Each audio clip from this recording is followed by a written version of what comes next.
وسبل تطويرها وتحفيز الاستثمار به في أفق تعزيز التنمية الاقتصادية والاجتماعية للإقليم، وذلك لهدف جعل كل هذه المؤهلات يمكن أن تجعل منه في حال استثمارها بشكل أمثل قطبا سياحيا بامتياز.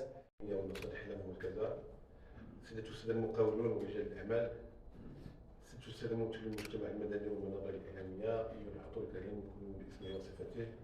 بسم الله الرحمن الرحيم. شكرا جزيلا على التتبع ديالكم هذا اللقاء اللي ترأسه السيد الوالي مرفوق السيد العام الإقليمي التونات المحترم، وبحضور الساده النواب البرلمانيين والمستشارين بالبرلمان، اضافه الى العديد من المستثمرين داخل الاقليم تونات. وكان هذا اللقاء حاضرين فيه ايضا رؤساء المصالح الخارجيه، واللقاء عرف واحد النقاش وكان بصدر رحب، ومشكور السيد الوالي اللي جا وفتح المجال لهذا الساده المستثمرين وتتمه ديال واحد المسار ديال التنميه اللي بدا اقليم تونات، وخاصه في فتح الطرق اللي اصبح اقليم تونات واحد الخصبه للمستثمرين من اجل القدوم الى اقليم تونات الاستثمار، خاصه اللي عندهم علاقه بالمجال السياحي والوحدات الصناعيه.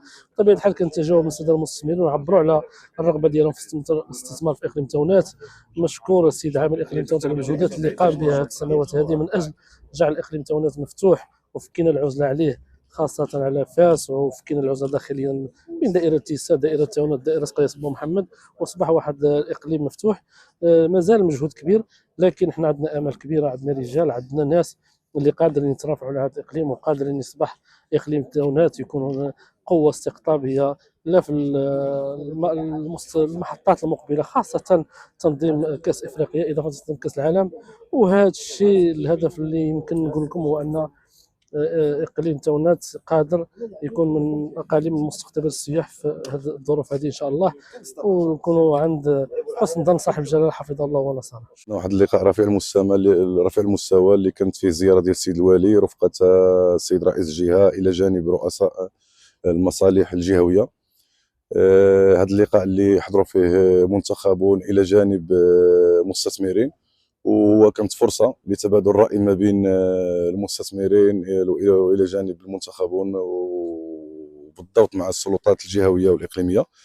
وكان واحد الرساله واضحه من السيد الوالي والسيد عامل اقليم تونات بانهم كيرحبوا بالمستثمرين، واقليم تونات هو اقليم كيزخر بواحد المؤهلات جد مهمه بالنسبه اللي بغاو يستثمروا في المواد، يعني في الفلاحه، يعني في المواد الخام اللي هي المواد الاوليه، على سبيل المثال الزيتون، التين، القنب الهندي، الحبوب، يعني الدواجن، اللحوم الحمراء.